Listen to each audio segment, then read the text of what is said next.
احنا كده حاسس ان احنا دخلنا في محتوى الحلقه سيكا. انا يعني كده كده حاسس ان احنا بسجل بقالي مثلا 3 دقايق ولا حاجه. يعني حاسس ان احنا لو دخلنا في محتوى الحلقه، واخد بالك ازاي؟ بس اللي هو الفكره ايه، ان انا جيت قلت طيب، هو انت دلوقتي لو عايز تعمل كونتنت فانت لازم تخليه سستينبل، اللي هي الحته اللي انت بتقول عليها حوار البريزنس ده، انت لازم يبقى فيه بريزنس عموما. الموضوع انا ابتديت اخد بالي، طب هو انت ايه اللي بالنسبه لك سهل قوي؟ جميل، لقيت حوار البودكاست ده يعتبر من اكتر الحاجات اللي انا بحب اعملها وما بحسش بصعوبه فيها. طيب، هل بقى هنقعد اسمه إيه ده، اجيب اللاب ومش عارف البرنامج اللي بسجل عليه واوصل المايك ومش عارف ايه والكلام ده؟ يعني انا مش عارف اقولها لك ازاي، بس طبعا لان انا كنت انسان هاوي جدا، فكان الكواليتي بتاعت الصوت اللي بتطلع من المايك والايديت والكلام ده اوحش من الكواليتي ان انا اسجل اصلا من التليفون. انت فاهم ازاي؟ دي حاجه غريبه جدا، يعني دي حاجه انا ما انا اعرفش عايز اظبطها اقول لك خالص. الحوار ده اول ما بدأت. لو سمعت يس. الحلقات من زمان قوي، اللي هي اول وتاني حلقة في ذا ويكلي نوب، ال يس. يس كنت وقتها بسجل على الموبايل تمام، حلو وسامع حلو. في الايديت وبتاع، فسامع الكواليتي كويسة تمام، مش امم. ما فيهاش حاجة وحشة قوي، بس يعني فيها نويز بس مش نويز كبيرة قوي اللي هي تقرفك وكده. يس. بعدها بفترة بقى جبت هيدسет نظيفة، هايبر يس. اكس، حلو. فبسمع يا اسطى الحلقة، يا لهوي كنت عايز اخش امسح وداني البودكاست دم كلها. دم نازل. كنت عايز حرفيا، عارف انت الصوت نزل طبقات في وداني.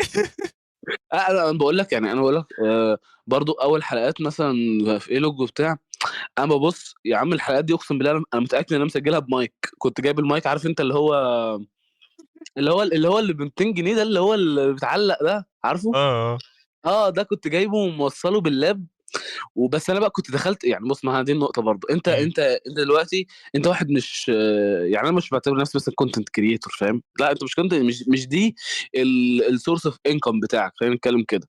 فالموضوع كان اللي هو انت في حوارات كتير دخلت فيها ان هو ده جاك بيتوصل باللاب، مش عارف اللي بيلقط كارت، بيلقط من كارت الصوت اللي موجود في اللاب، فمش عارف لازم تعمل له ايه، فاهم؟ دخلت في حوارات كتير كده. يا عم انا عايز اطلع الصوت والصوت يبقى كويس، انا مش عايز اكتر من كده. يا عم انت يا عم فاهم؟ عمده انا عايز اسجل يا عم. حرفيا عايز اسجل وانزل. فبقول لك الموضوع خدني في حته ان هو لقيت اسهل حاجتين عليا. شوف بقى الموضوع جه ازاي. اسهل حاجتين عليا كانوا ان انا يعني حتى وقفت الفيديوز خالص، يعني زمان كنت بعمل فيديوز وريلز ومش عارف ايه الكلام ده، وقفت الموضوع ده تماما لغايه دلوقتي. بس كان اسهل حاجتين عليا انه انا اكتب تويتس وثريدز وحاجات شبه كده، وانه اسجل بودكاست. وده سحب معاها بقى حوارات السبيسز، هي ما هي نفس الحاجه اللي انا بالنسبه لي سهله سهله. وبحب اعملها. مم. فاهم قصدي؟ اللي مم. هو صوت. فخدني في حته الاوديو دي معايا. ولغايه آه. دلوقتي، يعني لغايه دلوقتي مفيش بريزنس مثلا ليا قوي، سواء كان مثلا تكنيكال بلوج بالانجليزي او حاجه زي كده، او مثلا فيديو كونتنت تاني معايا. حتى لما بحاول ارجع في الموضوع ده بستراجل جامد قوي. ما علينا، يعني المهم خلينا نخش في الحلقه، عايزين. خلينا بس انترو، احنا بقالنا 5 دقايق بنرغي اه. آه... السلام عليكم ورحمة الله. متأخر شوية، الانترو متأخرة حبتين. اتأخرت ثلاث بس حبات. معاكم نبيل ثروت، انتوا بتسمعوا ذا ويكلي نوب. النهارده معايا اخويا احمد اشرف. غني عن التعريف للناس اللي تعرفه، بس يعني اتفضل عرف نفسك عشان دي طبيعة الحال يعني. بطبيعة الحال، يعني بما ان انا طالع في البودكاست بتاعك، فيعني سريعا جدا كده، انا احمد اشرف، سوفت وير انجينير شغال في الباك اند. بعمل حاجات كتير كده الى جانب السوفت وير، يعني بس مينلي شغال في بسبرينج وجافا وكوتلين وتايب سكريبت وحاجات كده. ماشي. آه، شغال من ايام الكليه، دلوقتي مثلا احنا في الاندستري بتكلم ان انا في سنتين ونص، يعني لسه على الله بنقول يا هادي في المجال. ولينا كونتريبيوشن كده لطيف، سواء كان في تويتر او البودكاست الشخصي برضو بتاعي وكده، يعني حاجات على جنب كتير كده. بس يا سيدي، يعني ده تعريف سريع قوي ليا يعني. قول انا لي. اول ما سمعت جافا والكم اللي انت جافا قلتهم وكوتلين ده، بص جافا انا كنت عايز اقوم انط من الشباك. لا بس خلي بالك، انا ممكن اكون عكسك، انا مش عارف انت بتحب ان انت تكتب حاجات بتايبس وكده، بس انا يعني ده this is my favorite thing يعني. في الاول خالص البريفرنس بتاعي كان ان انا عايز اكتب الحاجه تطلع باسرع ما يمكن. تمام. حلو. بعد حلو. كده البريفرنس ده اتغير ان انا عايز اكتب الحاجه بانضف شكل ممكن. تمام. حلو. فده حلو. بس من غير تايب سكريبت. فده ايفولفز ان انا اه. استعمل بقى جي اس دوك وبتاع حاجات كده اللي هو يس. بتبقى كومنتس قبل الفانكشنز والحاجات دي بتديفاين التايبس.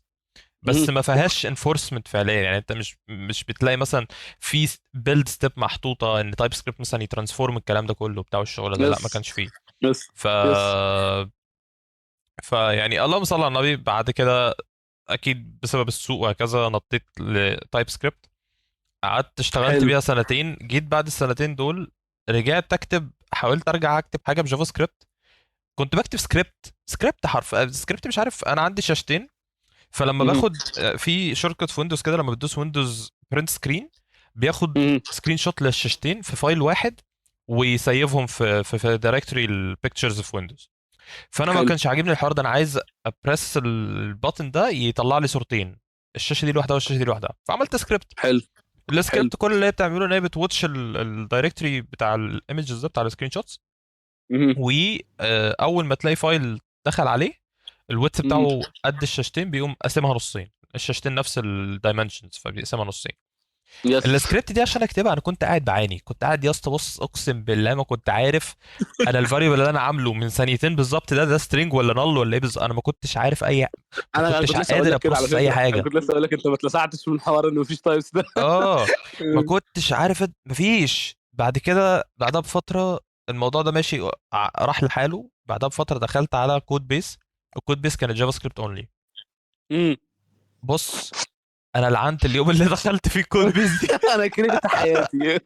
والله يا ابني الكود بيس كانت ضخمه، مش فاكر كانت حاجه فريم ورك، ويب فريم ورك مكتوب، حلو. حلو. والسورس كود بتاعه بجافا سكريبت. تمام. فانا داخل اشوف كان في بيهيفير بيحصل معايا، انا كنت داخل اديباجه، فدخلت على السورس كود لقيته كله جافا سكريبت. مفيش تايبس، مفيش جي اس دوك حتى، مفيش اي حاجه. يس. يس. انت عبيط يا اسطى ولا ايه؟ يس. لا على ادي فكره، على ادي فكره ام مشكله بالفريم التايبس ورك بتبان كله قوي في ولع الحته فيه. دي. بتبان في الحته دي، بتبان في حوار الديباجنج، وبتبان في حوار الايرورز. هي اللي بتخليك تلف حوالين نفسك. فاهم. يعني تعب. عارف انت اللي هو انا لما بحاول اشرح مثلا موضوع التايبس ده لحد، انا بفشل ان أنا اشرحه بمنتهى الامانه. فاللي هو ايه، طيب يعني توصلت لحته يا عم اكتب من غير تايبس حلو، وات سام بوينت كده انت هتهت حاجه هتعرف ان انت عايز تايبس هنا. هتعرف ان الموضوع فعلا مؤلم. فاهم قصدي؟ لا لا بس يا زميلي. احنا احنا بقالنا بتاع 5 4 دقايق ولا 5 دقايق بنحكي في التايبس. الله واخد بالي. المفروض موضوع الحلقة يا جماعة النهاردة ان احنا هنتكلم على السوشيال بريسنس او الاونلاين بريسنس عموما، ان انت تبني لنفسك زي براند وان انت تعمل ايه علشان تزود فرصك مثلا في السوق لو ده هدفك او whatever يعني. ف يس. given الباشا بيعمل كونتنت، والباشا التاني اللي انا بتكلم ده يعني بس بصيغة الغائب بيعمل كونتنت برضه. يس. فقلنا واي نوت. فهنتكلم على يس. حاجات زي أهمية السوشيال بريسنس أصلا أو الأونلاين بريسنس في العموم. هنتكلم بقى على الحاجات اللي أنت ممكن تعملها أصلا علشان يعني تمشي في الطريق ده. مش شرط ان انت تعمل كونتنت على اليوتيوب، مش شرط ان انت تعمل بلوجز، مش شرط ان انت تعمل الحاجات دي كلها، في طرق تانية ان انت تعمل الموضوع ده. يس.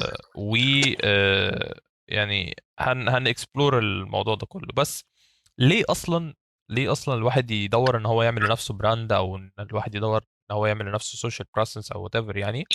آه، مبدئيا احنا كلنا عارفين ان المجال بتاعنا ماشي علاقات، ماشي كونكشنز. لو معكش كونكشنز ولا لو كنت تنين مجنح فرصك هتبقى اقل من غيرك. طبعا حصل. احنا بنتكلم في حاجه برضو اللي هو ايه، رزقك مكتوب. بس احنا بنتكلم في حاجه ممكن ان هي السعي ده يزودهولك، السعي ده مهم. ربنا يكتب لك نتيجة ليه ان اللي انت بتعمله ده يبقى نتيجته ان انت رزقك يزيد او تروح مكان افضل ايا كان. ولكن انت دلوقتي لو افترضنا ان انت واحد شخص شاطر جدا بس ما حدش يعرف عنك حاجة، ما حدش يعرف ان انت شاطر اصلا، يعني ما انت مالكش براند، مالكش حد يتكلم عنك، مالكش ان انت نفسك ما بتتكلمش عن اي حاجة. فانت في وسط الدايره اللي انت فيها اللي هو مثلا شويه صحابك شويه الناس اللي معاك في الشغل، انت في وسط دول ماشي انت شاطر وكل حاجه، بس بره دول انت ايه؟ محدش يعرفك، محدش يعرف اي حاجه عنك. اليوم ما تيجي مهم. مثلا تابلاي في مكان احسن او تخش على مثلا ريكروتر وتقول له كذا كذا، انت مين؟ انا ما اعرفش انت مين. ممكن السي في بتاعك يبقى امبرسيف وكل حاجه، بس فكره ان انت اصلا توصل ان انت السي في بتاعك يعدي ما بين كام الف واحد بيقدموا على نفس البوزيشن، ما بالك بقى لو معاك كونكشنز. الكونكشنز دي هتسهل لك الوصول. على سبيل المثال انا اول وظيفه اشتغلتها كانت بسبب السوشيال كونكشن بتاعي، كانت بسبب السوشيال بريسنس مش الكونكشنز. كمان ما كنتش عملت كونكشنز لسه في المرحله دي، ما كنتش اعرف اي حد خالص. ما كنتش اعرف يس. الا الاسامي المشهوره، ناس زي احمد الالفي، محمد الشريف، الناس اللي هم الكبار في المجال دول. وكنت ساعتها في الوقت ده بنزل بلوجز وبنزل يوتيوب كونتنت وهكذا وهكذا. كان ايام فتره كورونا، كنت بعمل مهم. الحاجات دي كلها وبشيرها على ايجيبشن جيكس. كنت في الفتره دي معروف على ايجيبشن جيكس، واتعرفت على ناس برضو من الناس اللي هي كانت بتشير على ايجيبشن جيكس كتير، زي احمد ابراهيم مهم. وكم حد تاني، يعني ناس محترمه وناس شاطرين جدا في شغلهم. فالفتره دي انا ما كنتش لسه عملت كونكشنز قوي، ما كنتش لسه اتعرفت على حد من الاسامي اللي انا قلتها دي كلها، بس انا كنت بنزل الكونتنت هناك. والكونتنت اللي مهم. انا كنت بنزله ده يوم ما دخلت وسالت، يوم ما كنت في فتره انا عايز ماشي، انا ورايا مصاريف جامعه وورايا حاجات عايز اشتريها وهكذا، فانا عايز ان انا الاقي شغل جانب الجامعه بما ان كده كده ما كنتش بروح. ف ابتديت ان انا اخش انزل على الجروبس وبتاع، من ضمنها ايجيبشن جيكس جوبز، وسالت هناك.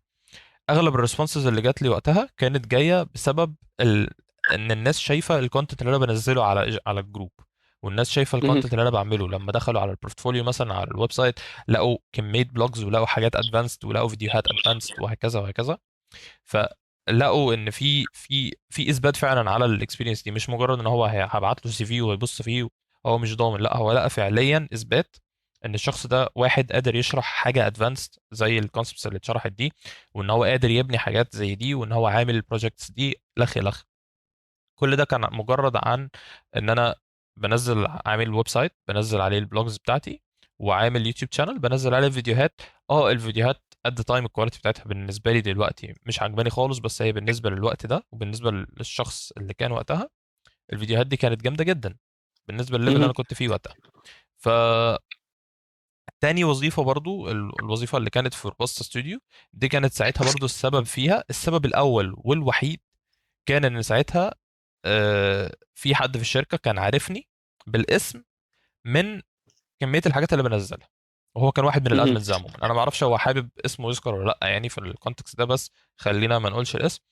ال احب اقول لك ان انا عارفه.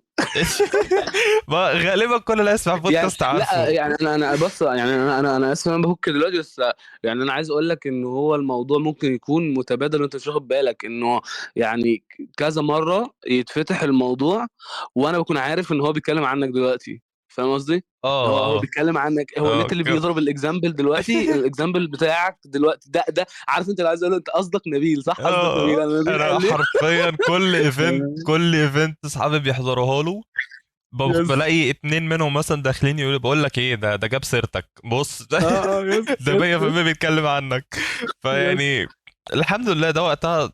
طبعا الوظيفه ان هي تجيلي وبتاع ده كرم من عند ربنا. بس مهم. برضو انا سعيد في حاجه، والسعي ده على الاقل مش هقول لك هو اللي جاب لي الرزق ده، ومش هقول لك هو اللي جاب لي الوظيفه دي، بس هو اللي وصلني للناس دي. حتى لو ما كانش يعني انا دلوقتي على معرفه شخصيه كويسه جدا بناس كتيره جدا من الناس اللي كانوا في الجروب دول، بسبب اللي انا كنت مهم. بعمله ده، بسبب ان جامد انا قوي. بدات ان انا اخرج بره الكومفورت زون بتاعتي في الليله دي كلها. ف جامد قوي. يعني الموضوع ممكن الناس تشوف ان هو ضياع وقت، لو انت هتستفيد ايه يعني من مجرد ان انت تقعد تكتب كونتنت وبتاعه. مش فكره، بجانب ان انت هتستفيد فعلا. يعني انا عن نفسي انا في حاجات، ولحد النهارده انا بجهز الكورس اللي انا وريته لك من شويه ده. مهم. انا الكونتنت اللي بجهزه في حاجات فيه بكون ناسيها، او في حاجات فيه بكون عايز اعرف عنها اكتر بخش ريسيرش فيها وهكذا. مهم. مهم. فدايما تلاقي الشخص اللي بيبلوج عن حاجه، لو شخص سوي يعني يعني مش سوي بس، لو بيحاول ان هو يتحرى الصح في كل معلومه بيقولها، مهم. هتلاقيه دايما بيسعى ورا ان هو يجي او يفهم الحاجه باكبر قدر ممكن. فانا داخل يس. مثلا اشرح نكست جي اس، فانا داخل افهم نكست جي اس ده معمول ازاي وليه وعشان ايه وامتى وازاي وايه وايه وايه، هفهم عنه كل حاجه انا محتاجها عشان افهمه كويس قبل ما مهم. ابدا ان انا اطلع معلومه. مهم. المفروض ان انا اتاكد من المعلومه اللي انا هقولها اصلا، هل هي صح ولا لا. ممكن تكون مغلوطه، ممكن تكون مش هتتشرح صح بالاسلوب اللي انا هقوله ده، فتوصل لشخص غلط، يعني توصل لشخص بمعنى غلط وهكذا. ففي جامد حاجات أوي. كتيره بتتحط في الموضوع، بس من ضمنها الريسيرش سكيلز بتاعتك هتتحسن، الاكسبيرينس بتاعتك هتتحسن، اسلوب الشرح بتاعك هيتحسن. اسلوب الشرح ده هتستفيد فيه في كل حاجه حرفيا في الشغل، لما مهم. تبقى قاعد مع برودكت اونر ولا قاعد مع بروجكت مانجر وعايز يفهم منك هي ليه الحاجه دي هتاخد اكس اورز مثلا، هتقدر ان انت تشرح له ببساطه ليه دي هتحصل، او ليه دي مهم. هتحصل وهتاخد الوقت ده. يس. آه، انا عايز اهك عليك، ونتكلم شويه. يعني انا ممكن اتكلم في من برسبكتيف تاني، انه احنا دلوقتي بنتكلم على البيرسونال براند بتاعتك، which is ده من ضمن الحاجات اللي احنا ممكن نوسع عليها السكوب. فهو زي ما انت قلت في الاول، ان هو احنا مش بنتكلم دلوقتي عن السوشيال بريزنس، احنا بنتكلم عن البيرسونال براند بتاعتك. فكره ان انت تبقى معروف حتى ولو في الوسط الاوفلاين بتاعك، في الشغل بتاعك، بحاجه معينه. ده مهم ليه؟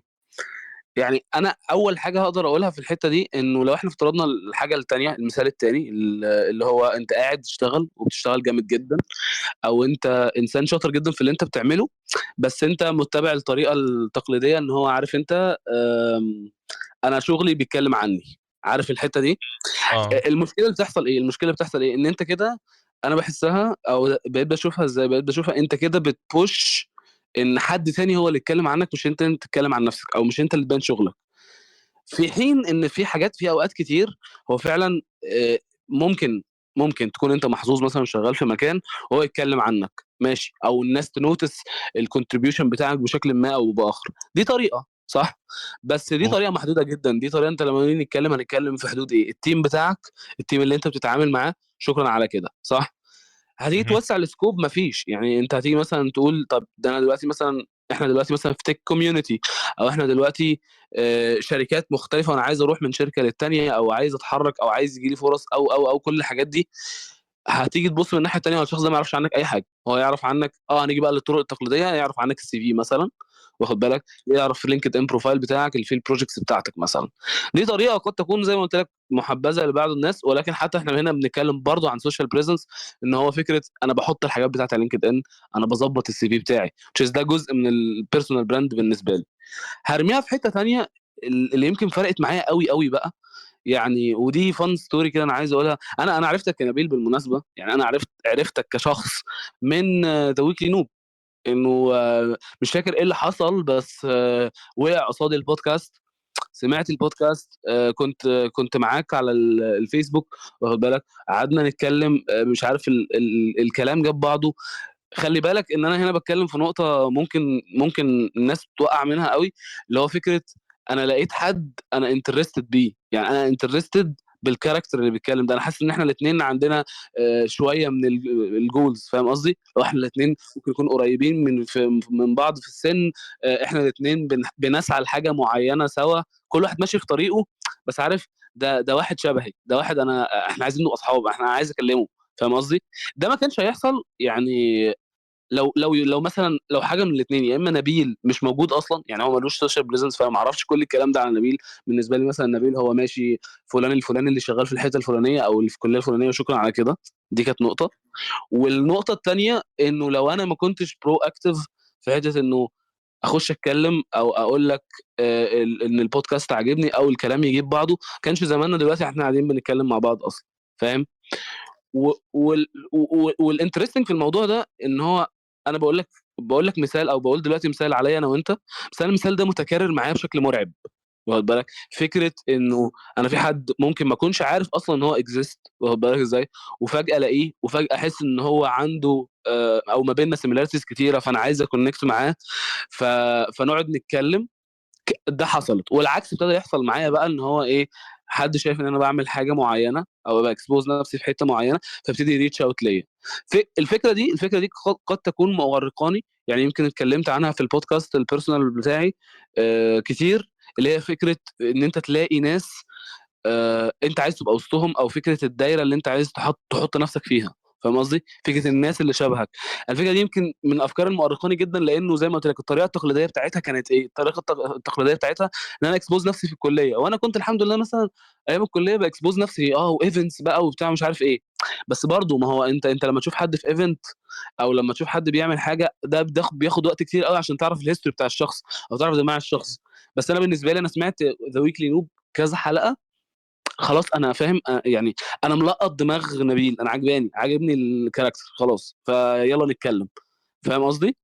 ده يعني فدي نقطة مهمة أنا بس عايز هايلايت عليها، إن هو أنت ماشي، إحنا بنتكلم بيرسونال براند، ممكن قد يكون الموضوع يبان في حتة إن هو الشغل والفرص والكلام ده. بس في نقطة تانية، عشان خلي بالك احنا هنتكلم عنها بعد شويه اعتقد لما احنا نيجي نتكلم في السوشيال بريزنس، لان هو بيحصل الموضوع بشكل غلط، ان انا ببتدي اسبام مثلا لمجرد ان انا عايز ابقى موجود. فلا، هو الغرض مش كده. هو الغرض دايما في البيرسونال براند، او لما انا باجي افكر فيها بالطريقه دي، ان انا بعمل الحاجه اللي انا بحبها بس بابليكلي، واخد بالك، توصل لاكتر عدد ممكن. ده بيسمح لي زي ما قلت لك ان انا اقول للناس انا هنا، انا موجود، انا بحب واحد اتنين تلاته وبعمله، واخد بالك.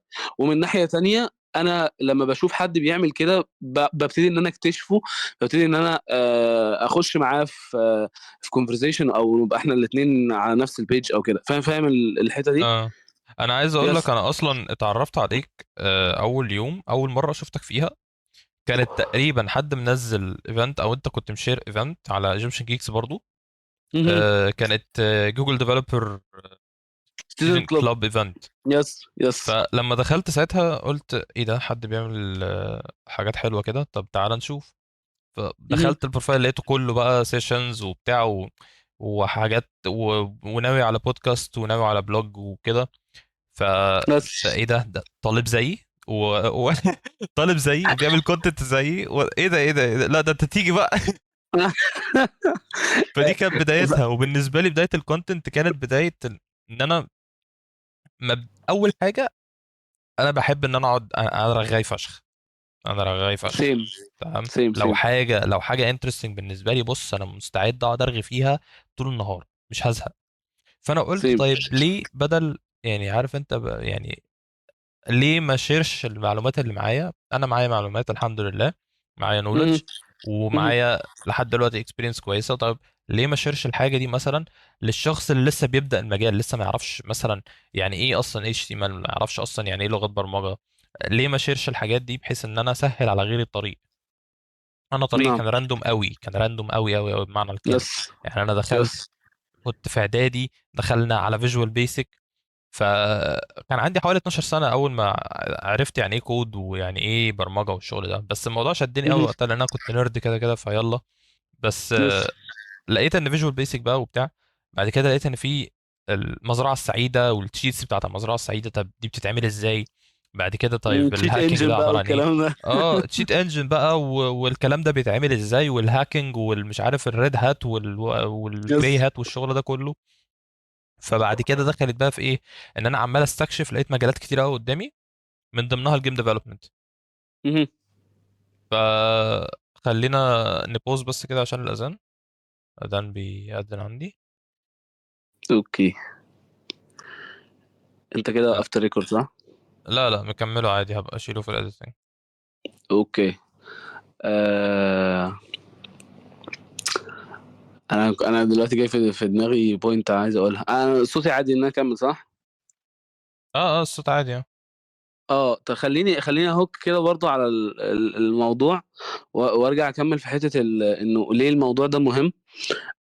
هقول حتة هنا برضو ممكن يعني تكون عارف انت غريبة، بس في باترن كده انت ما بتبقاش واخد بالك منه، ان انت بتبقى في الشغل انت بتعمل حاجات محدده قوي. يعني احنا لو بنتكلم على التكنيكال ورك، بما انه هو هنا بودكاست ذا ويكلي نوب مينلي تكنيكال، احنا بنتكلم ان انت مثلا بتعرف تكتب كود مثلا، او بتعرف تديليفر، او كل الحاجات دي. حلو.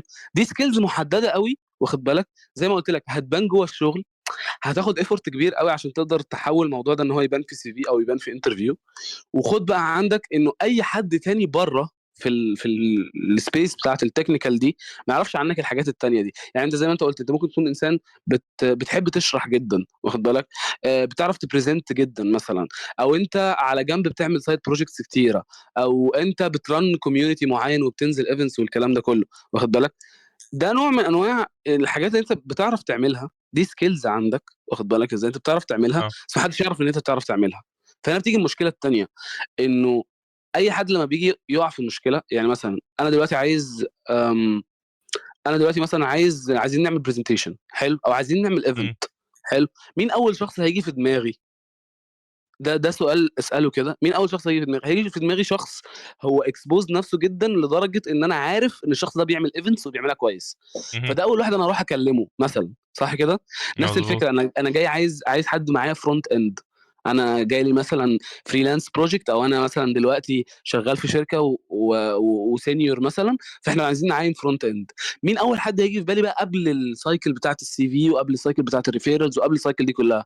اول حد هيجي في بالي مين؟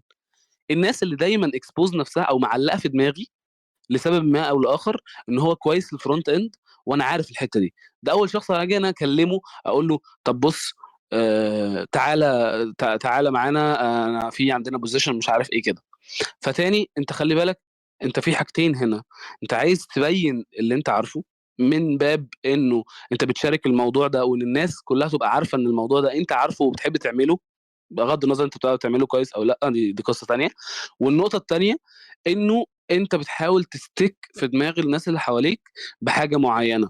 وده بالمناسبه حتى لو احنا بنتكلم اوفلاين، يعني حتى على سياق الشغل، واحده من المشاكل مثلا انه انت ممكن تلاقي حد مثلا هو جامد جدا، جامد قوي في مثلا موضوع البرفورمانس، حلو، بس هو ده مش باين.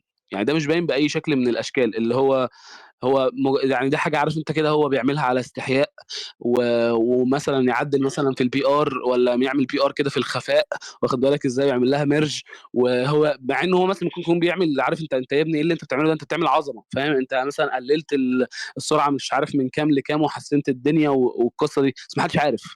لا الانجينيرنج مانجر عارف، ولا السينجرز اللي معاك عارفين، ولا التيم ليد ولا اي حد عارف، فاهم قصدي؟ هو انت عملتها وفي كده. ناس كمان بتخاف بقى من الايجو، اللي هو تلاقي واحد، عارف اه. انت، لو هو واحد حرفيا ما بيتكلمش عن نفسه خالص، بيعمل الكونتنت مثلا او بيحاول ان هو يساعد الناس بقدر ما يمكن، مهم. وتلاقيه مقلق من ان الايجو بتاعه يزيد، او انه يطلع مثلا بيعمل الحاجه دي اوت اوف ايجو مش اكتر، ان هو عايز يفلكس على الناس وبتاع. يا مهم. حبيبي لا، مهم.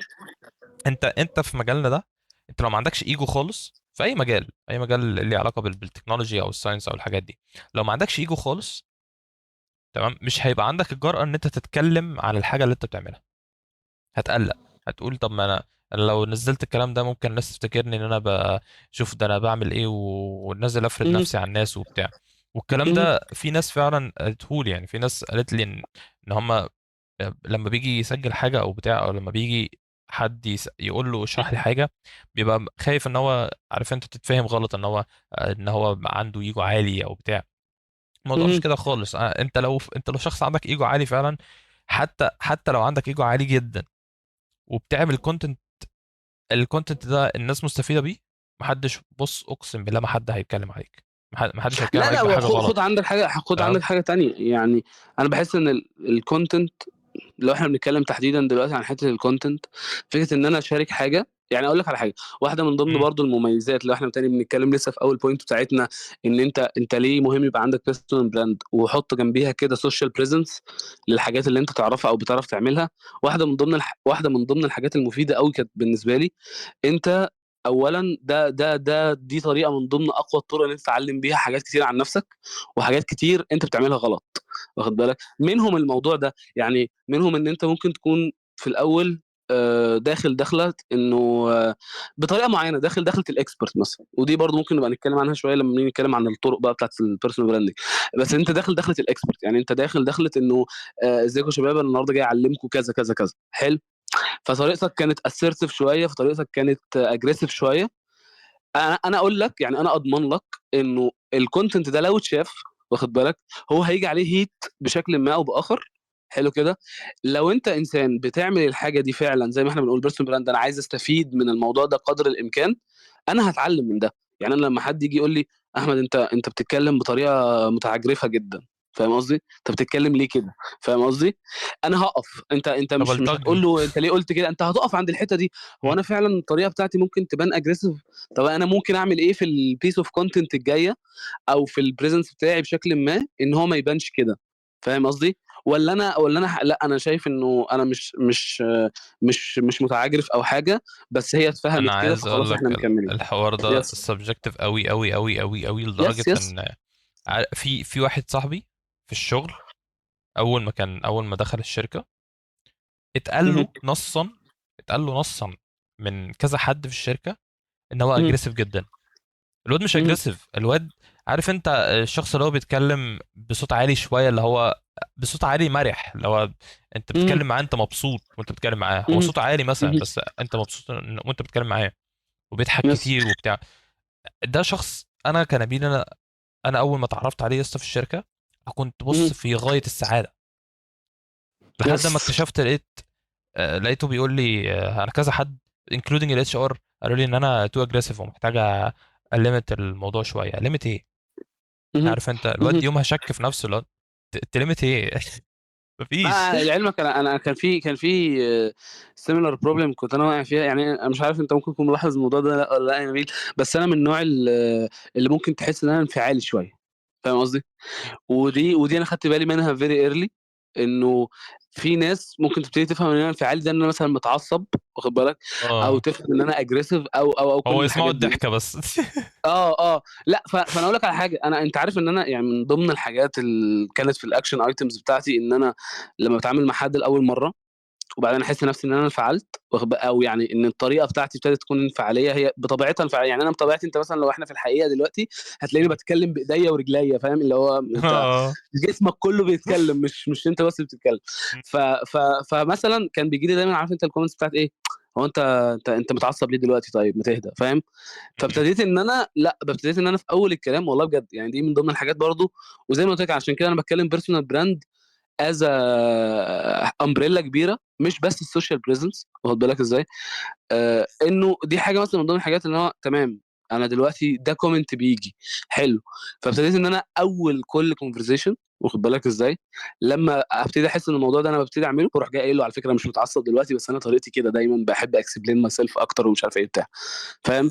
ولعلمك الموضوع اتحسن قوي، يعني خلاص بقى اغلب الناس اللي بتتعامل مع احمد او بتكونسيوم، لو احنا بنتكلم على السوشيال بريزنس بتكونسيوم، هي عارفه ان احمد دلوقتي هو مش متعصب، واخد بالك؟ او مش اجريسيف. هو دي طريقته، هو بيتكلم بالطريقه دي، هو بيخش بالطريقه دي، فاهم قصدي؟ هو ده الكاركتر بتاعه. ودي نقطه تانية خلي بالك انه تاني. انا هقول لك على حاجه، ايه لوج مثلا لما جه يبتدي اللي هو البيرسونال بودكاست، ده حاجه منتهى العشوائيه اللي في الدنيا. يعني يمكن ويكلي نوب في حته احسن منه بكتير. ليه؟ لسبب. بسم الله الرحمن الرحيم. انا اصلا كنت لسه بنزل حلقات على يوتيوب، دي حاجه لسه ما بتعملهاش ببلش يعني، بس لسه بحاول انزل حلقات على يوتيوب ومش عارف ايه. فجبت الحلقه اللي عارف انت اللي هي من سنتين، اول حلقه الحلقه زيرو مثلا، فاهم؟ انا مسميها هلو وورلد وبتاع. الموضوع كان طالع مبدئيا كده، انا يا جماعه مش عارف ايه اللي هيحصل في البودكاست، بس انا هدوكيومنت الكلام اللي بيحصل وخلينا نشوف الموضوع هيمشي ازاي. كانت حاجه عشوائيه جدا، انت شويه بتتكلم حاجات تكنيكال، شويه بتتكلم حاجات حياتيه، شويه بتتكلم عن اكسبيرينس حصلت معاك اند سو اون. بس هرجع واقول لك ان من احلى الحاجات اللي حصلت ان في ناس ابتدت تحب الكاركتر ده. ودي حته خلي بالك برضو، انت بتبقى متخوف منها. انت هو في حد ممكن يسمع الكلام ده؟ هو في حد اصلا ممكن يعجب بالكاركتر ده؟ فتبتدي تخش في حته برضو ممكن نبقى نتكلم عنها، اللي هو زي ما قلت لك انت بتبتدي تفيك. انت مش محتاج تعمل ده خلي بالك. يعني انت مش محتاج تبقى ظاهر بشكل معين او سكيمه معينه، انلس ان احنا طبعا بنتكلم بقى عن مثلا سكوب شركات او كده. بس احنا بنتكلم على بيرسونال براند فعلا. يعني انت في الشركه، واخد بالك؟ انت محتاج تبقى نفسك لاقصى درجه ممكنه تخليك برودكتيف، واخد بالك؟ يعني انا ابتديت مثلا احط لنفسي قيود معينه، واخد بالك؟ في سواء كان في الكونتنت او في الشغل، لو طريقه تعاملي مثلا مع الناس او كده، او عايز الناس يوصل لها ايه عني، عارف انت الحته دي؟ ابتديت احس ان الموضوع ده ليميتنج جدا. لا، انت الموضوع مش بيمشي كده، الموضوع بيمشي انت بتحاول تبقى انت على قد ما تقدر، سواء انت في شغلك او في الايفنتس اللي انت بتنزلها او في السايد بروجكتس اللي انت بتعملها او على السوشيال ميديا اللي انت بتكتبه او بتسجله، كل الكلام ده بتحاول تبقى انت. بس في نفس الوقت مع ان انت بتفضل انت كده زي ما بقول لك، بتكتشف انه ايه، زي ما انت قلت مثلا في النص، ده انا بحب ارغي جدا، اي موضوع انا ببقى انترستد بيه بحب ارغي فيه. دي حته انا اكتشفتها من وانا بعمل الكونتنت، لقيت نفسي كده وانا بتكلم براحتي في الشغل، واخد بالك ازاي، في التاسكات وفي البيرنج وفي الكلام ده، لاحظت الموضوع ده. فهمت قصدي؟ فنبتدي نفكر، طب هل دي حاجه حلوه ولا حاجه وحشه؟ طب ازاي نوظفها؟ طب ازاي كذا؟ فاهم قصدي؟ بس انت يعني انت مثلا مش بتحاول تبقى كنبيل مثلا، اللي هو هتيجي تسجل حلقه، استنى، لا انا عايز ابقى مقتضب في الكلام وتو ذا بوينت جدا عايز فاهم قصدي؟ اظبط، انمق كلامي وبتاع واختار يس. الكلام صح وبتاع يس. يعني. وزي ما قلت لك ويردلي انف، انت هتلاقي ان في ناس بتحب الكاركتر ده. بالعكس بقى، تاني يعني احنا كنا بنتكلم سوشيال بريزنس، البيرسونال براند، لو بس عايز اسمرايز الدنيا كده، هي اول نقطه انت بتتعلم منه كتير جدا، فرصه جامده جدا للتعلم. مهم. وتاني حاجه فكره الشو يور ورك دي، ان انت في مهارات كتير انت مش هتقدر تظهرها بس في شغلك، ومحتاج تظهرها لناس كتير، والناس دايما تبقى عارفه مهاراتك واللي انت بتعرف تعمله واللي انت بتحب تعمله.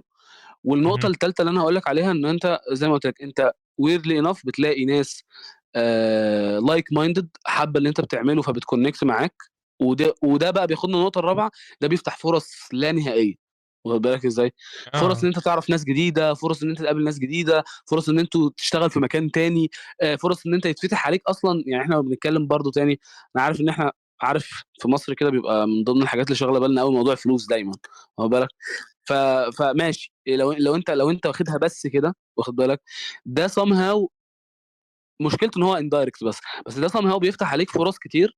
انت لو قاعد عارف انت صاحي كده ايه اللي بيحصل، الفرص دي انت ليه تبقى عارف، دي جت قدامك يلا اضرب، دي جت قدامك يلا اه اضرب، انت بتهت بالظبط. بس على الفرص. لو فاهم انت قصدي؟ مش بتجري وراها ايوه، علشان هي اللي جايه لك تلاقيها، بالظبط. انت هي بتيجي قدامك وانت يا اما تغتنمها يا اما يس. عارف انت انت تسكبها. تسكبها. أه. وتلاقي والفكرة. وتلاقي مم. وتلاقي يعني معلش انا بقطعك، بس هتلاقي كمان انه في ناس بتريتش اوت ليك في حاجات. دي نقطة. اه. يعني عارف انت اللي هو ايه، دي بالمناسبة يعني احب نقولها، انه انا مثلا من الناس اللي هي ملهاش فريلانس بريزنس من نفس المكان في الحته دي، الكلام. يعني ماليش اب وورك مثلا، ماليش الحاجات دي، فاهم قصدي؟ بس ده كان مثلا اريا انا نفسي ان انا اخشها في وقت من الاوقات، انه اكون بعمل بروجكتس للناس بطريقتي حلو كده. مهم. ويردلي انف ان الناس ابتدت زي ما قلت لك، اللي هو انا مش بسعى في الموضوع، يعني أنا مش مثلا بتكلم حتى ايفن مش بتقول مثلا، انا مش بقول مثلا على السوشيال ميديا او بقول في اي حته ان هو يا جماعه انا عايز ده، يمكن انت لسه قايل معاك الموضوع ده دلوقتي مثلا، فاهم؟ مم. بس قبل كده ما كانش الموضوع بيتقال اصلا. بس في ناس هي تيجي يقول لك بص يا احمد، يعني انا حاسس كده انت كويس وعندي فايبس ان انت كويس، انا في حد اعرفه صاحبي، او حد اعرفه معرفه، هو عنده بروجكت وبيدور على حد ان هو يمسكه له، ايه رايك؟ اوت اوف نو وير، ليترلي اوت اوف نو وير. انت فاهم الفكره؟ فانت حرفيا ساعتها ما عرضتش نفسك حتى ان انت يا جماعة انا آه، محتاج حاجة زي كده، محتاج شغل، محتاج اي حاجة. لا، هي مع جات ان انت لك. حاجه زي ما قلت لك انت ممكن تكون نفسك فيها. انت امم. فاهم قصدي؟ نفس الفكره، انت ممكن مثلا تكون شركه، لو هنتكلم على سكوب شغل، انت ممكن تكون شركه انت انترستد جدا بيها، او يا عم اقول لك على حاجه، او ايفنت انت انترستد ان انت تنزل تدي فيه توك او كده، واخد بالك، مهم. وبسبب السوشيال بريزنس بتاعك بشكل ما او باخر، لقيت حد بيريتش اوت ليك بيقول لك ايه، يا نبيل احنا في عندنا ايفنت، او في الشركه بتاعتي زي ما قلت لك، او وانت ساعتها ليترلي بتبقى محطوط في حته ايه، دي فرصه هتعمل ايه؟ فاهم؟ عكست الايه شويه، عكست فكره انه انا قاعد بابروتش الناس انه مثلا انا عايز انزل ايفنت، او قاعد بابروتش الناس ان انا عايز اشتغل معاكم في الشركه. لا، ابتدى الموضوع يا جماعه انا موجود، ودي السكيل سيت بتاعتي، وده اللي انا بعمله وبحب اعمله، وسبتها للي قدامك ان هو يشوف نبيل زي ما هو يقرر عايز بقى. يشوف. فاهم بالظبط. قصدي؟ يعني انت مثلا بالمناسبه يا نبيل، يعني مثلا من ضمن الحاجات انت دلوقتي بتعمل ذا ويكلي نوب مثلا، واخد بالك، ف فاكسبكتد جدا في at certain point مثلا حد يجي يقول لك بص يا نبيل، انت بتتكلم بطريقه حلوه، وذا ويكلي نوب بصراحه رايق جدا، زي ما قلت لك، تعالى مثلا هو سبيكر في ايفنت عندنا. مثلا، واخد بالك؟ او تعالى اتكلم عن الشركه بتاعتنا، او تعالى اشرح لنا حاجه في الشركه. انت عمرك ما كان يخطر في بالك مثلا قبليها، فاهم اللي هو ايه ده، انا ادي تريننج؟ لا، ايه ده، انا عمري ما ادي تريننج فاهم قصدي؟ او حاجه زي اللي هو انا اصلا مش عارف ازاي بتتعمل، ازاي بتيجي اكلم مين، فاهم؟ بس هو يريتش اوت ليك. شفت اه المفارقه بتبقى فين؟ يس. والفكرة برضو نوع الكونتنت اللي انت بتعمله هيفرق مع نوعية الفرص اللي هتجيلك. يعني انت لو شخص يس. بتعمل حاجات شروحات كتيرة قوي على اليوتيوب، غالبا هتلاقي حد لما يتواصل معاك هيتواصل معاك الحاجة من اتنين: يا اما ان هو عايز يفهم حاجة اكتر فبيكلمك او بيسألك في حاجة انت شرحتها، يا اما مم. عايزك تشرح حاجة فعلا في مكان ما او مع حد معين. الحوار ده حصل لي كذا يس. مرة. لو انت بتعمل يس. فلوجز هتلاقي ان حد مثلا، انا دخل لي في مرة حد بيعمل ببلشنج بلاتفورم جديد، قال لي انا مهم. ملاحظ ان انت اكتف على ديف دوت 2 وفري كود كامب نيوز وبتاع الشغل ده، فتحب ان انت تبدا معانا البلاتفورم ده.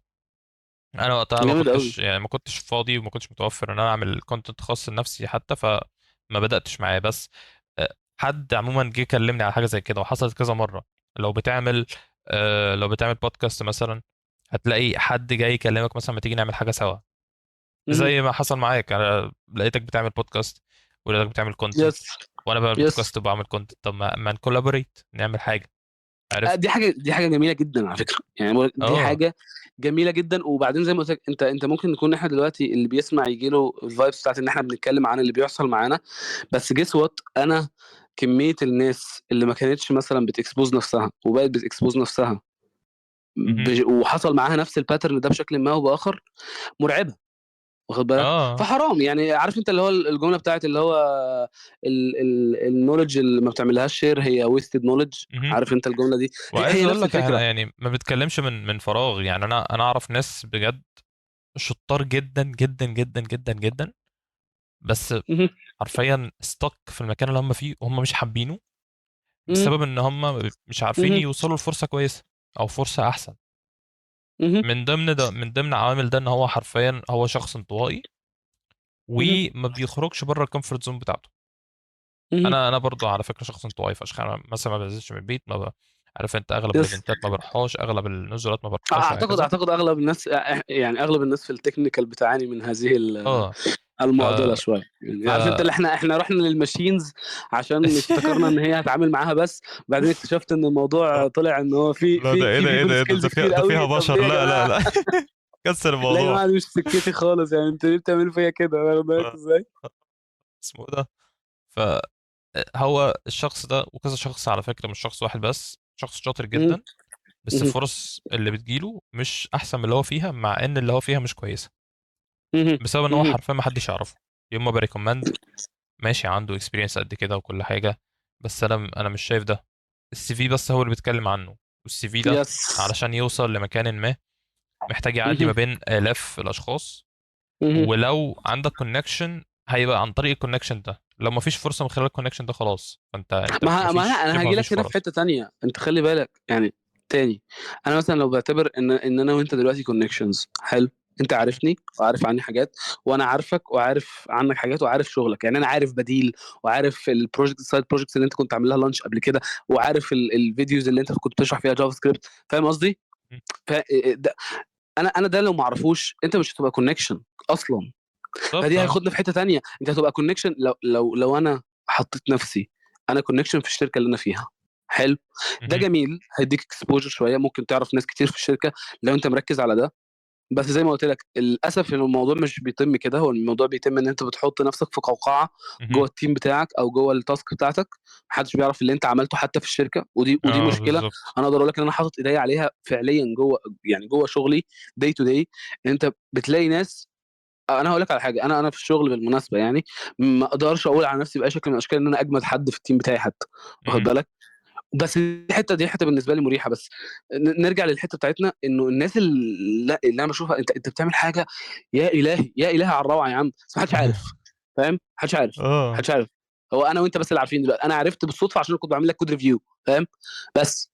لكن بالظبط. طب اه. طب بقيه التيم، طب بقيه الشركه، ده احنا بنتكلم حتى سكوب صغير.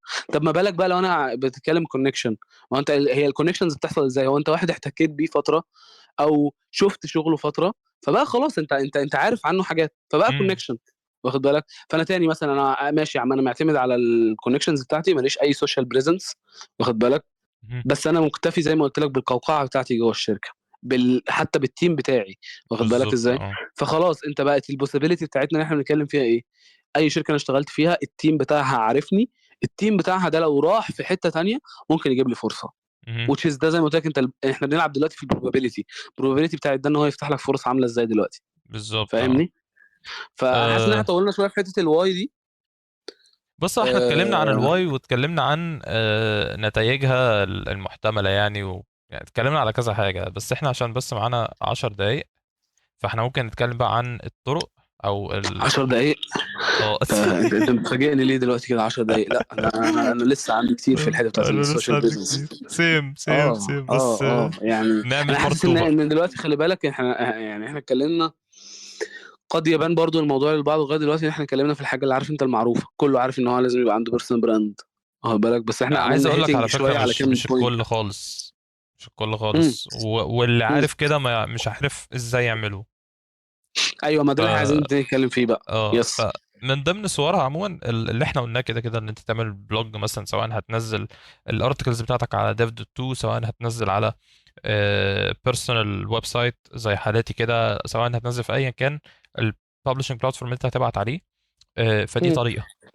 الطريقة دي انا بالنسبة لي بتاخد مني مجهود ضخم، يعني مجهود اكتر من البودكاست، ومجهود يمكن امم اكتر من الفيديوهات اللي بشرحها على اليوتيوب، امم لغرض واحد، ان انت في البلوج انت بيبقى ليك، انت كده كده في اي كونتنت بتعمله انت لازم تحدد تارجت اودينس. انت امم دي اول ستيب. انا ماشي، الفكره دي جات لي، انا هتارجت بيها مين؟ هتارجت بيها ناس اللي لسه بادئه المجال، ولا ناس مش تكنيكال اه. اصلا، ولا هخلي الكونتنت يس بتاعي ادفانس شويه؟ مثلا باسم دغيدي الكونتنت بتاعه يس. في حاجات كتيره جدا ادفانسد، في حاجات اركيتكتشر وهكذا. هو بيحاول يبسطها، بيحاول يبريزنت بشكل مبسط، وبشكل ان هو مهم. حاجه اي حد يفهمها. مهم. ولكن الكونتنت نفسه انت لو مشيت وراه هتلاقي الكونتنت فعلا حاجات ادفانسد، هتلاقيه بيخش حرفيا في الانر وركينجز بتاعت كل حاجه. مهم. ودي مهم. من ضمن الحاجات اللي عجباني في الكونتنت بتاعه تحديدا، ان هو الحاجات اللي هو بيخش فيها دي حاجات ادفانسد، ومش ناس كتير بيخش في الحاجات الادفانسد. فهو مهم. محدد التارجت اودينس بتاعه، واتكلم في فيديو عن التارجت اودينس بتاعه. اتكلم ان انا يس. انا مش عايز الاودينس، مش عايز المت نفسي للاودينس العربي، انا عايز ابقى جلوبال، مش عايز المت نفسي يس. للاودينس البيجنرز، انا عايز ابقى شبه جنرال في الموضوع كله، مهم. بس بشرح الادفانس نولج اللي معايا. مهم. خليني ناس اخش برضو. لك في اسمه ايه ده. عارف انت، انا دلوقتي انا الويكلي نوب، انا النوب دلوقتي. واخد بالك؟ اه بالظبط. هرجع خطوتين. انه احنا بنتكلم سوشيال، احنا بنتكلم ازاي تعمل بيرسونال براند. فانا هاخدها بس من حته قبل ما نخش السوشيال، ان في طرق تانية اللي هي الطرق اللي انت منشنتها في النص دي. ان هو انت ممكن تكون بتكسبوز نفسك، انت بتنزل في ايفنتس، او بتدي توكس في ايفنتس، او بتدي توكس في ورك شوبس، او ايا كان. واخد بالك؟ ممكن تكون بتكسبوز نفسك ان انت بتعمل سايد بروجكتس، او ليك اوبن سورس كونتريبيوشن، او الكلام ده كله. لو دي حتتك، فاهم يا معلم؟ انا ما بعرفش اتكلم، معلش. انا لا هقعد اشرح، ولا هقعد اعمل فيديوز، ولا هقعد اعمل الكلام ده. بتاع انا كود. بحب اكود. اه، مم. انا بتاع كود، فاهم قصدي ازاي؟ تمام. يبقى انا كده طريقي رايح في حته ايه؟ هعمل سايد بروجكتس وهتكلم عنها شويه. فاهم قصدي؟ بطبيعه الحال، ليه؟ بالظبط. عشان مثلا عايز سايد بروجكتس دي حد يستخدمها او كده. مهم. او هكونتريبيوت في اوبن سورس بروجكت، وهتكلم ان انا كونتريبيوتد في الاوبن سورس بروجكت ده. حتى هنا الكلام زي ما قلت لك بقى قليل قوي، ان هو يا جماعه انا عملت مم. كونتريبيوشن كذا كذا، عملت كذا كذا، خش شوفوا. فاهم قصدي؟ وحتى مش لازم حتى يبقى ان هو انت بتعمل الحاجه دي وتتكلم عنها. انت امم ممكن ممكن يبقى الموضوع انت حرفيا في كذا شخص اعرفه عامل الموضوع ده، ان هو امم مثلا هو عامل مؤاخذة عامل بودكاست بيتكلم امم فيها عن مراحل البيزنس بتاعه مشيت ازاي. هو عامل البروجكت ده ايوه حوله سوفت وير از سيرفيس. ايوه. والسوفت وير اللي هو عامله عموما اسمه بودلاين. بودلاين ده انت لو انت واحد عامل بودكاست مثلا، بيبقى ده فويس مم. انبوكس بتريسيف عليه فويس مسجز من الناس. جامد قوي. فالفكره جميله، وبفكر ان انا يعني اليومين دول شغال على حاجه كده بظبطها في الموضوع. بس الشخص ده عامل البودكاست بتاعته حوالي 200 حلقه، كل مهم. اسبوع بيقعد يتكلم على مثلا التحديات اللي واجهها في البروجكت الاسبوع ده، جامد قوي. والتحديات الحلول اللي هو مشي فيها. طب ليه عمل كده ما عملش كده؟ ليه اختار ان هو يسوق بالشكل ده مش بالشكل التاني؟ لخ لخ. فانت دي جامد قوي. حاجه مثلا الديف لوجز والريبورتس اللي بتبقى بالشكل ده، انا بالنسبه لي الحاجات دي انا بقعد ممتعه اسمعها جدا. ببقى متكيف. يس يس. ممتعه عارف جدا. عصاره خبره فعليه، لو انا ببني حاجه اهو، بص الخبره لايف، خد يس طازه. يس. انا هرجع للنقطه بتاعت انت قلت حته حلوه قوي، يعني اللي هي فكره الدوكيومنت دونت كرييت دي، واخد بالك ازاي؟ وده بالمناسبه ابروتش انا مش عارف انت يعني مثلا في ناس اوريدي اصلا في حوار الكونتنت ده، مثلا اولهم اللي جاي في بالي دلوقتي جاري في، واخد بالك ازاي؟ وكريس دو والناس دي هم من الناس المتبنيه هذه الفكره، انه انت بتدوكيومنت اوفر كرييت. وبالنسبه لي انا كاحمد، دي يعني انت دلوقتي لما بنتكلم يا معلم ماشي، انا عايزين يبقى لينا سوشيال بريزنس، نعمل ايه؟ واخد بالك ازاي؟ انت قلت لي مثلا اختار تارجت اودينس، انا اقول لك لا فيكس. انا دلوقتي اقول لك لا فيكس. هقول لك ايه، على حسب انت فين في الدنيا. يعني انت ممكن تكون طالب دلوقتي وبتسمعنا صح، لسه في الكليه، وممكن تكون شغال بقالك سنه، وممكن يعني لو مش عارف صراحه الاودينس بتاعك عاملين ايه يا يا نبيل، ممكن يكون مثلا 6 سي تي او مثلا، مش عارف مفيش فكره، واخد بالك ازاي؟ بس على حسب انت فين الموضوع مختلف جدا. فاسهل طريقه كانت بالنسبه لي اقدر اقول لك يلا يا معلم دلوقتي هم حاجتين، واخد بالك؟ اول حاجه، ايه اسهل حاجه انت بتحب تعملها؟ اسهل حاجه بالنسبه، اكتر حاجه مش هتاخد اوفرت.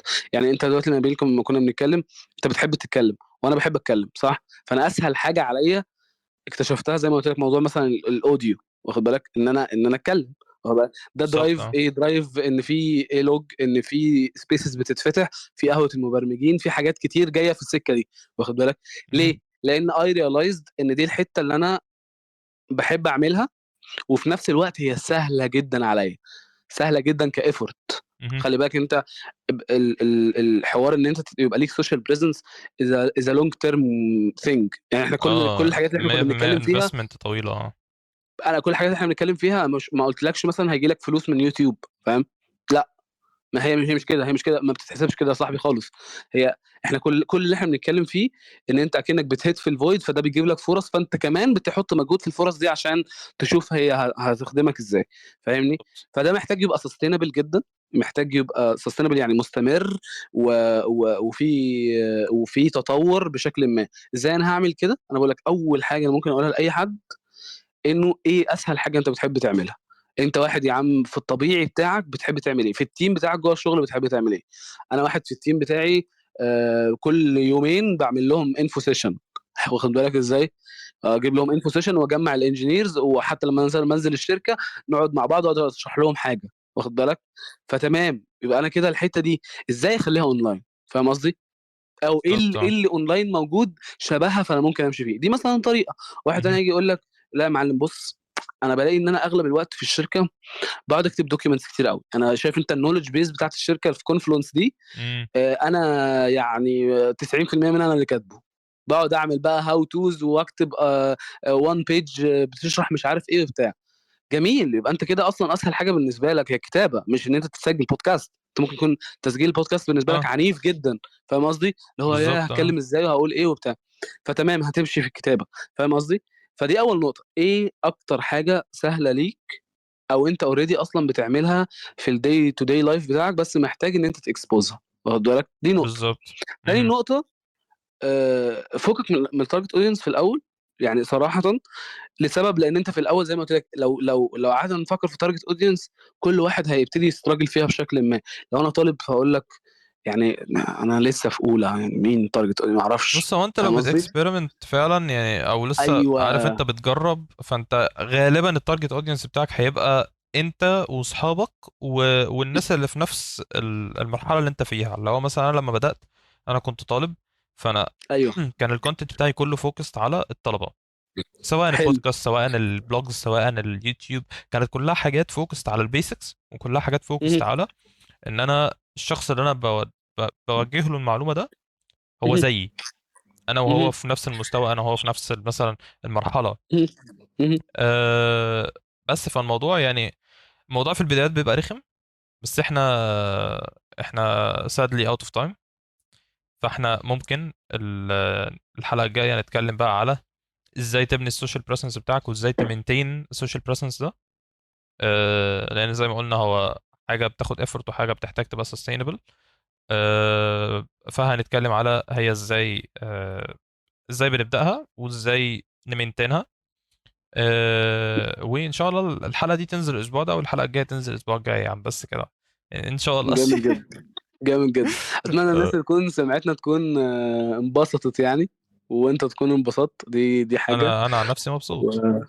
وانا مبسوط الصراحه، انا عن نفسي مبسوط. وعن نفسي عارف انت اللي هو انت كده، انت قفلت عليا الباب وانا بتكلم وهموت واكمل. انت فاهم الفكره. بس ماشي، عشان يبقى انت ممكن تكون ماشي بتايم ليميتس معينه او كده، زي الفل. ميعادنا ميعادنا المره الاسبوع الجايه. القادم، يس. واشوفك ان شاء الله الاسبوع الجاي. جامد اتبسطت جدا، بالكلام ده، جامد جدا. ويا رب الناس تكون اتبسطت برضو، ونشوفكم الحلقة الجاية. السلام عليكم. نقفل بقى الريكورد.